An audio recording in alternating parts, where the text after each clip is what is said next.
عبده ورسوله أما بعد.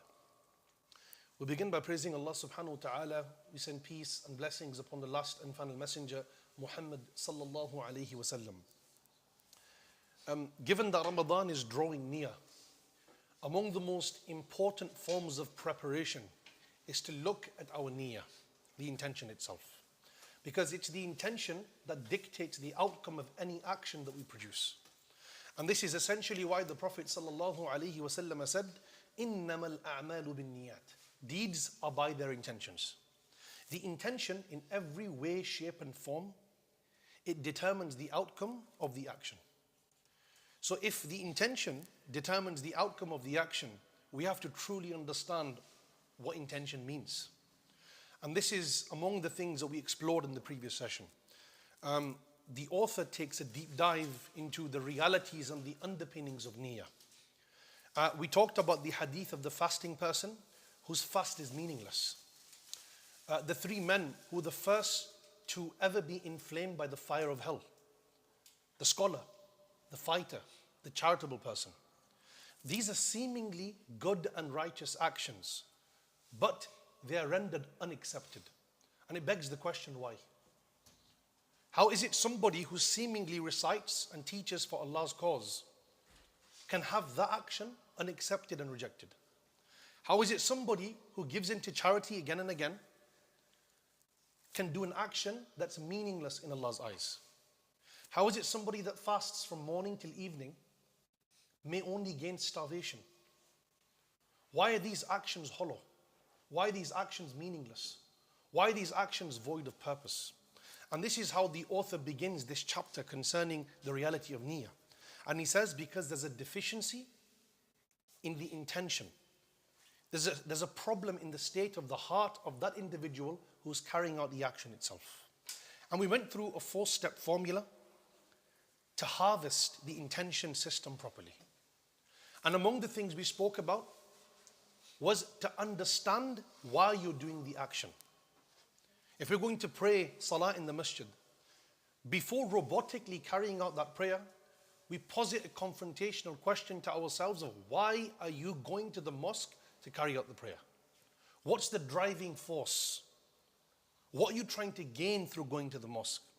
The more we question why, the more we're able to understand the real intention behind every action that we carry out. And this is why the Prophet ﷺ stressed and emphasized all actions are by their intentions. And there are so many other wordings similar to this report where the importance of intention is illustrated. So intention is more than just a state of the heart. It's a spiritual feeling that drives somebody towards goodness. And the moment you understand the driving force and you're gravitating towards goodness, your outward limbs, they conform. And as Imam Ghazali mentions, the intention itself, it's an automated process. When you have the knowledge, you understand the driving force, you're gravitating towards goodness, the niyyah is automatically materialized. And your limbs, they are in correlation with the intention. You start to do that action. And this is why he says, ilm and amal, they come hand in hand. Knowledge and action, they come hand in hand, they're intertwined. Providing the knowledge has some form of purity and authenticity, the action will always preserve that purity and authenticity. Today, we're going to discuss the essence of deeds. So he starts off by talking about the underpinnings of niyyah. And we talked in quite some depth as to what niyyah is and what's the 4-step formula that we can follow to preserve our intentions, to preserve our actions, and to harvest the intention system. Today we're going to talk about deeds.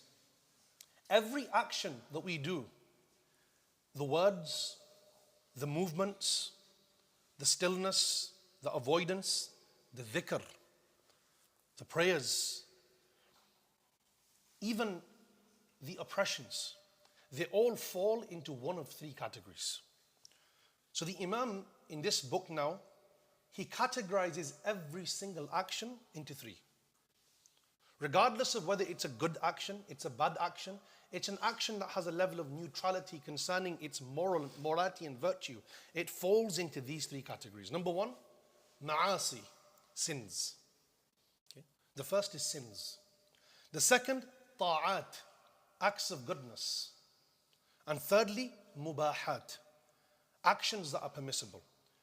I'm going to briefly define each one with examples so it's clear before we continue with the remainder of the session. Firstly, sins. What are sins? Anybody? This is a simplistic definition of a sin. What is a sin? Disobedience to Allah subhanahu wa ta'ala. So the author says, sins are those things that Allah has clearly forbidden. Who can give me some examples of sins?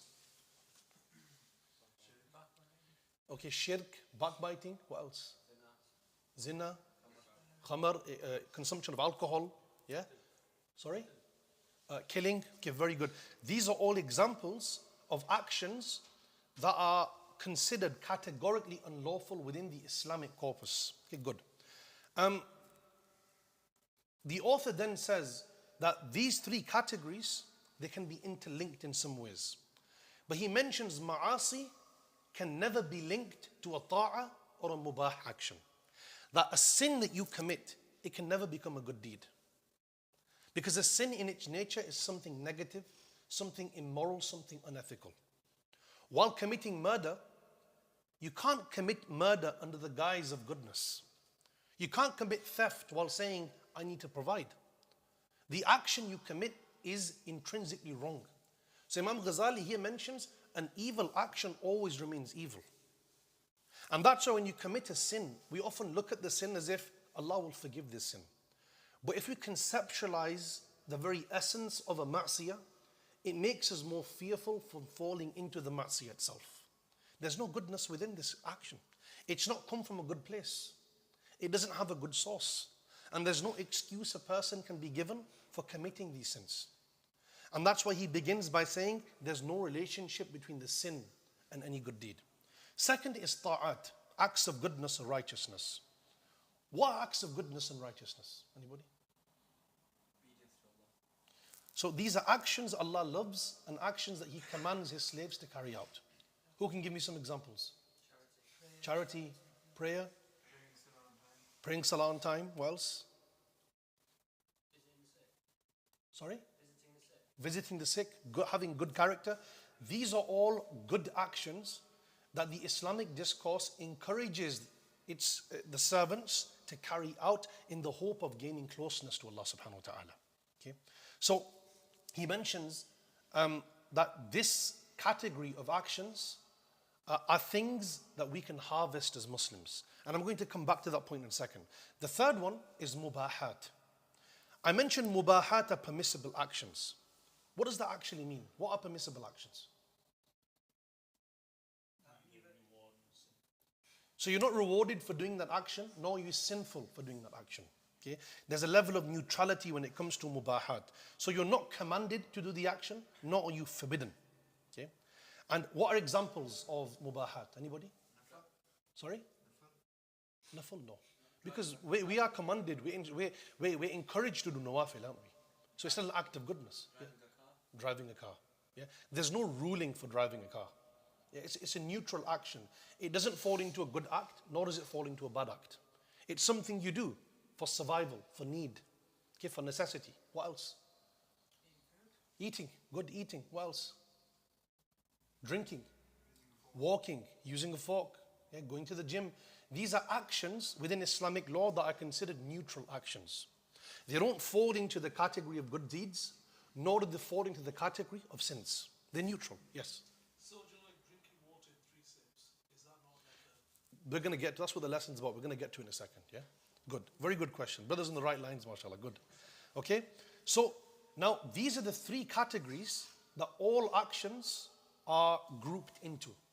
Every action we do is either a ta'ah, it's an act of goodness and righteousness, or a ma'siyah, a sin, or a mubah action. It's neutral. It's just permissible to do. Okay? Then he moves on to say, sins cannot be transformed into good actions. I've mentioned this already. The ma'siyah, it stays as a ma'siyah. It cannot be changed into a good action under the guise of piety or righteousness or pretension. A bad action is a bad action. But he mentions the other 2 categories, they can be transformed into other actions. So a good deed can become a permissible action. And a permissible action can become a good deed or a bad deed. Okay, important. So a bad deed remains a bad deed. But a good deed can become a permissible action. From being rewarded, it can be something which is just permissible. Okay? Let's look at some examples. A person, okay, who's going to the mosque and then he chooses to take a friend along with him. The friend's not aware that he's going to be going to the mosque to pray. He believes in Allah. He understands the obligation of prayer. But he refuses to go inside the mosque. But the friend, he makes him feel embarrassed and ashamed. Other people join in. So he's not compelled. He enters the mosque.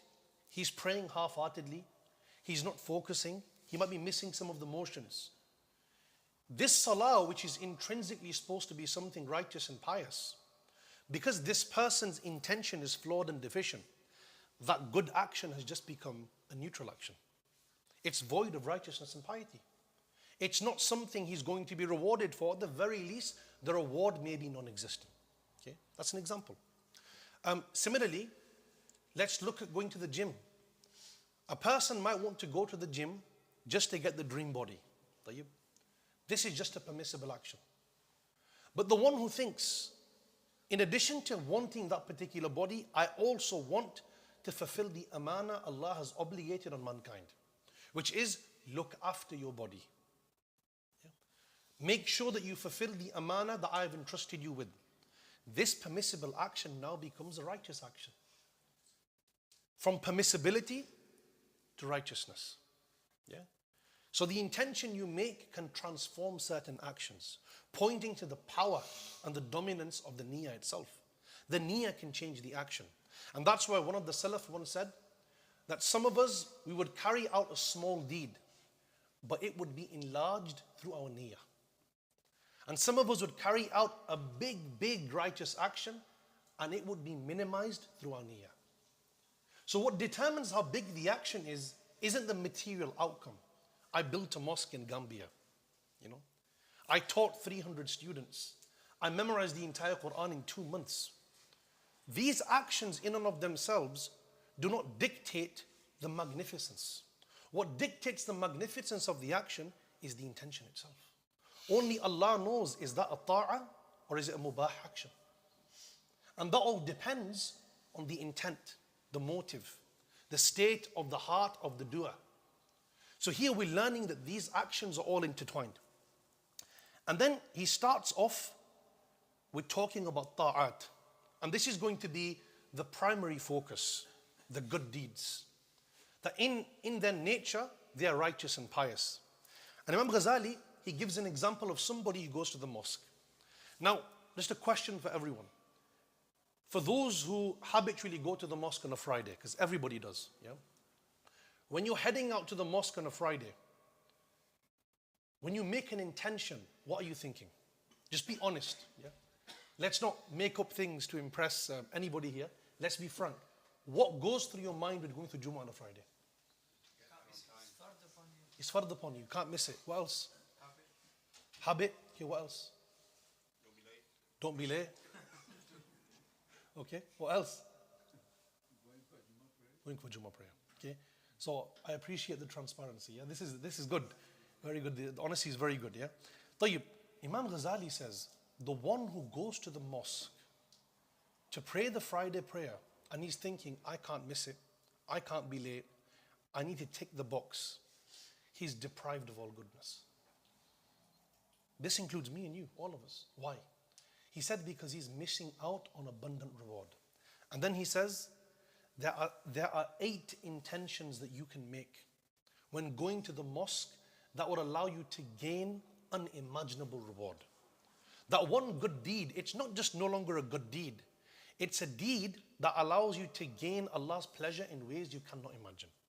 He says, now, he's going to mention 8 things. And after learning these 8 things, imagine the intention you're going to make next time in the context of going to Jumu'ah. Number 1, he says visiting Allah subhanahu wa ta'ala. The Prophet ﷺ said that the one who visits Allah, it's Allah's duty to honor His guest, meaning the masjid. You go to the mosque, your intention, I want Allah to honor me because I'm visiting His house. Number two, the Prophet ﷺ in one hadith talk about ribat. Ribat is to go to the mosque, you wait from one prayer to the next and you pray them both in the mosque and you get the reward of someone who's fighting in Allah's cause, guarding a certain post. Make the intention to be a murabit, someone who's fighting in Allah's path just through making the intention to go to the mosque. Number three, to develop restraint, i.e., you are going against your desires. You want to sit at home, maybe watch a series, watch some TV, scroll on TikTok, but you are exercising resolve, resistance, restraint by telling yourself, no, I'm going to go to the mosque. You're rewarded for that jihad you're carrying out against your nafs. Number four, i'tikaf, the intention of being focused on the hereafter by secluding yourself in a spiritual environment. Make the intention that you are making i'tikaf, i.e. you're going to sit in the mosque and detach from the outer world. Number five, dhikr, that go to the mosque with the intention of making dhikr. The more you remember Allah and you make the intention for this, your rewards are being prepared. Number six, you might find somebody who's less educated than you, so make the intention that you're going to benefit somebody who may be unaware of a simple fact that you already know. Number seven, building brotherhood for Allah's cause. Think, if I meet anybody new, I'm going to welcome them. Establish a connection in the hope of establishing brotherhood, which is something we're rewarded for.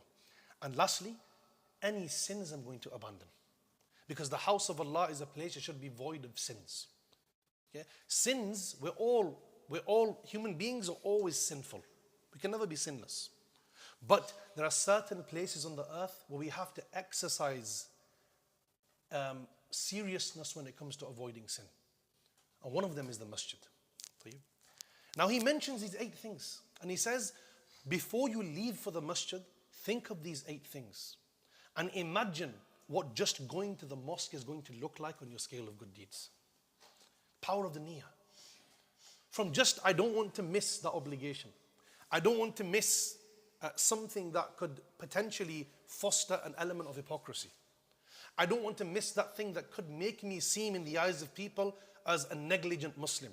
To now becoming something that your rewards are endless because of. Allahu Akbar. Your stations are being raised as you take steps to the mosque. What's the most fascinating thing about these 8 things Imam Ghazali mentioned? Anybody? What do you guys think? What's the most fascinating thing? Any thoughts? First one. What's the first one? Meeting Allah. Okay. Why is that fascinating? Just for me personally, it's just, Okay. this is something that you're not always conscious of. Like you said, this is the tick boxing thing. You need to make sure you're there for the Jumu'ah, just to ask where you make it for the first degree. Okay. It's the khutbah, whatever it is. Jazakallah.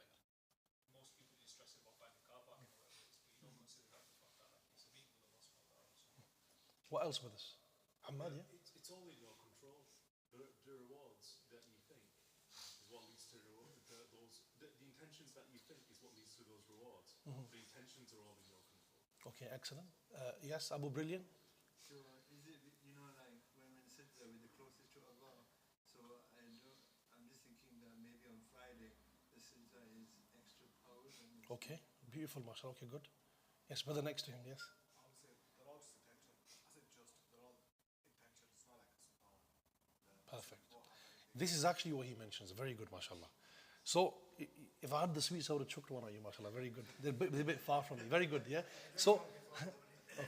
So, like he said, Imam Ghazali goes, even if you just make the intention, the reward's written for you. It's not even about doing them. Just intending those 8 things genuinely, think of it as those things are written as if you've done them. And this is why one of my teachers once said, we have not harvested the intention system in Islam. We've not thought about it with depth. Imagine, I said this to a few brothers just a few days ago, that imagine me, I don't come to Fajr prayer as an example. And I said to Mujib, you need to come to Fajr prayer. Mujib's like, I can't, I've got ADHD as an example. Yeah? I said, Mujib, try a little bit harder, you can make it. So Mujib tries and he gets there the next morning. Now what's fascinating about this is, even though I've not gone, I will receive the reward of Mujib having prayed in Jama'ah, providing I'm genuine. providing I'm not being a hypocrite. That's how merciful Allah is with this intention system He's given us. You're rewarded for intending good for others, and you receive the reward of their deeds even though you may not have carried out the action itself. We haven't harvested the system properly. And that's what Imam Ghazali is pushing us towards here. That the more we multiply, and the correct word is the more we quantify our intentions, the more the reward is in lots of abundance. Okay. Moving on quickly is mubahat now. Now, we've talked about the ta'at, that they are good deeds, but they don't have to just be good deeds. They can become super good deeds by the quantification of intention. That one act of praying salah can be an act that you make 50 niyas regarding. Ramadan is approaching. What are the staple actions that we're going to be carrying on in Ramadan? Every day, uncontrollably. Fasting, praying, charity, not committing sin. Think, what are the intentions I can make on a day-to-day basis concerning those actions that are very much inevitable for me to carry out in those days? And imagine the reward you're building up for yourself through quantifying those intentions. As opposed to thinking, Ramadan, I have to do it. Ramadan, I can't eat. Ramadan, if I don't do this, I don't want to be a Ramadan Muslim. Instead of thinking these things, think, what are the multiple intentions I can make to optimize my reward? To become loved by Allah subhanahu wa ta'ala. To bring out the best version of myself. So after Ramadan, I have a different station spiritually with my Creator subhanahu wa ta'ala. Now then, the author goes on to permissible actions. Now remember we said, can a permissible action be transformed, brothers? How can it be? Okay, what can it be transformed into? Anybody? Good and bad. Yeah, how so?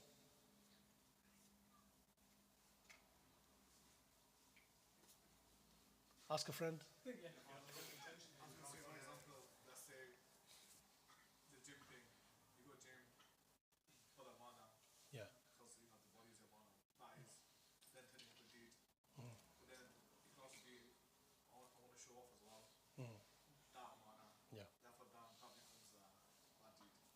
Excellent, mashallah, very good. There's a very nice narration. One of my favorite narrations actually. It's not off-quoted, but it's such a powerful report. And I think if we think about it deeply, it can be life-changing. Among the few people the Prophet ﷺ sent to Yemen was Mu'adh ibn Jabal. He wasn't the only one. There were a handful of companions that were sent to Yemen. In fact, Ali ibn Abi Talib was sent to Yemen prior to Mu'adh, according to the more authentic reports. But there were two people. One was Abu Musa al-Ash'ari, other was Mu'adh ibn Jabal. They were both sent to Yemen to teach the people of the essentials of faith. And some of the Muslim historians, they record a discussion that took place between Mu'adh and Abu Musa al-Ash'ari while they were in Yemen. And it's among the most profound reports I've ever read. So, Mu'adh ibn Jabal, while they're fulfilling an errand, he looks at Abu Musa al-Ash'ari and he says, how often do you read Quran? The Sahaba, they had such an akhirah mindset that even their curiosity was very much akhirah orientated. So he asks Abu Musa al-Ash'ari, how do you read Quran? To which Abu Musa al-Ash'ari says, I read Quran while I'm standing. I read Quran while I'm sitting. I read Quran on my riding beast. I read Quran whenever I get the chance because I want the reward. So Mu'adh ibn Jabal, he pauses for a second and he smiles. And then he says to Abu Musa al-Ash'ari, he says, as for me, I sleep most of the night and I pray for a small portion of the night, but I'm rewarded for the whole night. Think about this. I sleep for most of the night, I pray for some of the night, but I'm rewarded for the whole night. And then he says, أحتسب قومتي أحتسب نومتي كما أحتسب قومتي. The same way Allah is going to reward me for my standing in prayer, I perceive Allah to reward me for my sleep. Abu Musa is thinking, what's going on here? How? He said, because my intention is I'm sleeping so I can worship Allah in the best of ways. Allahu Akbar. These people understood the intention system. Now, what do you notice about these two men? You've got one action here. I read Quran standing, sitting, on my riding beast, traveling. One is, I sleep and I stand in prayer, but I'm rewarded the whole night. What's the difference between the two? Okay, the niyyah, yeah, what else? What do you guys think? Yes, Musa? The love for the Quran. MashaAllah, very good. Love for the Quran, that's a big one. Very good, MashaAllah, excellent. What else? One's doing a lot and one's not doing a lot. Mujib, diagnose it right now. Is there one conscious and one unconscious? Okay, good. That's a good observation. The difference is one is external, the other is internal. That's what the scholars mention. Mu'adh ibn Jabal's approach to harvesting intention is internal. Abu Musa al-Ash'ari's approach is external. So Abu Musa is quantifying the actions. Mu'adh is quantifying the intentions. That's the parallel. Abu Musa is thinking, Quran on my riding beast, Quran while I'm walking, Quran while I'm standing. What's he quantifying? The act of reading Quran. Mu'adh ibn Jabal, he's not even thinking about the physical act. He just mentioned prayer. But what's he quantifying? The intention. Oh Allah, I'm going to sleep so I can reserve my energy. Through reserving my energy, I can stand in prayer while being focused on you. Oh Allah, I'm going to sleep because in the day, I'll have more energy to fast and stay away from sin. Oh Allah, I'm going to sleep now because I don't want to put my body through jeopardy. He's making all these intentions. And Abu Musa, on the other hand, is just thinking about actions. Teaching us the parallel here, the contrast. The smart, intelligent believer focuses more on the niyyah than he does on the action. And that's what we talked in the previous lesson. What's more superior, the action or the niyyah itself? The niyyah. The intention is the most superior thing a believer can busy himself with. The action is secondary. Because if you harvest the intention, even if your action is small in the eyes of Allah, it will be magnificent. Yeah. So actions are elevated by intention. I'm just going to finish off with 3 main lessons we can learn, and I look forward to hearing your reflections, inshallah. Number 1, check the intention in everyday actions. Now, eating, drinking, wearing perfume, sleeping, these for us were ordinary actions that we don't really think about much. But the scholars, they have a famous saying. They say, "An-niyatu tijaratul ulama." The intention is the trade of the scholars. The real trade, the real business, the real investment is in the niyyah. The same way we maximize stock investments, cryptocurrency investments, the best investment that you can make in this life and the next is investment in the niyyah. And when it comes to those day-to-day neutral actions, we have to transform them into good deeds. And that's why the author mentions, stop your good deeds from becoming permissible actions. And make sure your permissible actions become good deeds. If this happens, you're on an upward spiral. Your spiritual station is increasing with every breath you take. You're breathing heavily. You're walking to the mosque. You're taking a difficult route, and the angels are writing down piles of reward. You're lying in your bed and going to sleep, an effortless action. But the angels are documenting the righteousness and the piety accompanied with your sleep. What's more beautiful than this? Your deeds are increasing. They're exponentially accumulating while you sleep doing nothing throughout the night. Why? Because you've intelligibly harvested the intention system. Number 2, small daily actions that are done with mindfulness, they prepare the heart for Ramadan.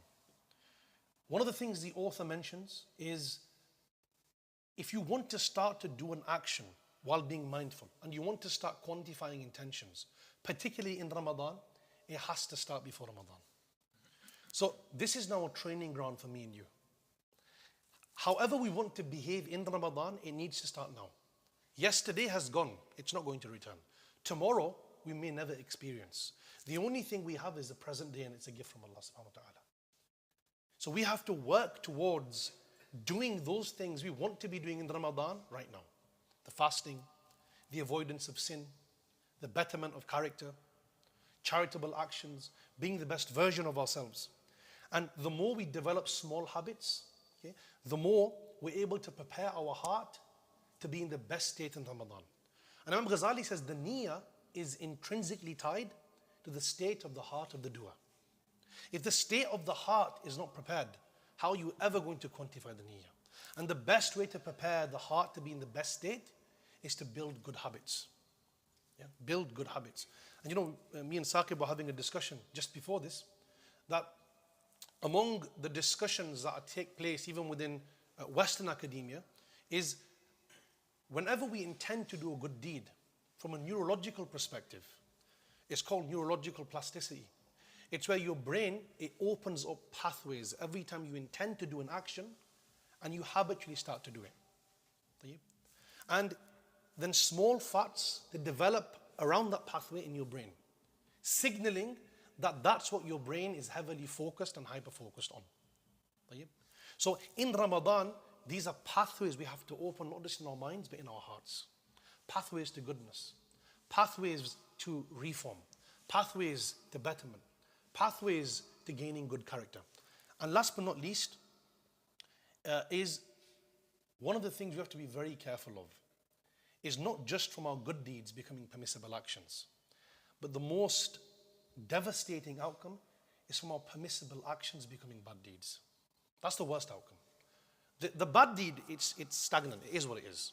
The good deed, it may become a permissible action, which is, it's sad because you're losing out, but at least there's no sin. But when your permissible action becomes a bad deed, this is the primary route that shaitan uses to trap all of mankind. Shaitan's not going to come to Yusuf and say, Yusuf, miss Fajr. Yeah? Allah says, he's not going to, because shaitan is someone that understands the sensibilities, the capabilities, the strengths of every one of us.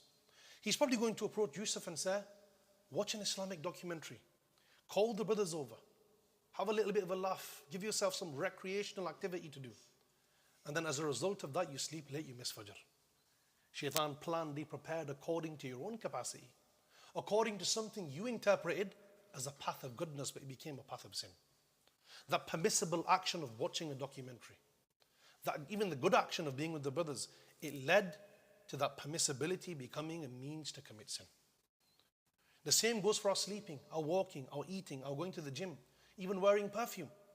If we're doing things to boast, to show off, to please other people, we lose the value of the action itself. The value and integrity is there as long as the niyyah is there. The moment the niyyah is gone, a believing person loses worth and value. So the biggest form of izzah Allah has given us is the niyyah itself. It gives us value and worth. Yeah? When you're doing something, you know your worth. Yeah? If I'm sitting here just so people can say, good lecture, or that's a good point, then there's no worth in my work. There's no value in my work. The intention should always be to please Allah subhanahu wa ta'ala. I'll end it here inshallah. وَأَقُولُ مَا تَسْمَعُونَ وَأَسْتَغْفِرُ اللَّهَ لِي وَلَكُمْ وَأَتُوبُ إِلَيْهِ. And I'll pass it around